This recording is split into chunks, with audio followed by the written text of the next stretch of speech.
There's a great number of new cars, and versions of existing ones, we are looking forward to seeing in the year ahead.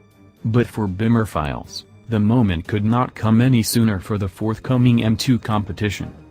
The competition version of the M2 is anticipated to pack a detuned version of the 3.0-liter twin-turbo inline-6 found in the larger M3 and M4, producing upwards of 400 horsepower, instead of 365 in the existing M2 or 425 in the M3/M4.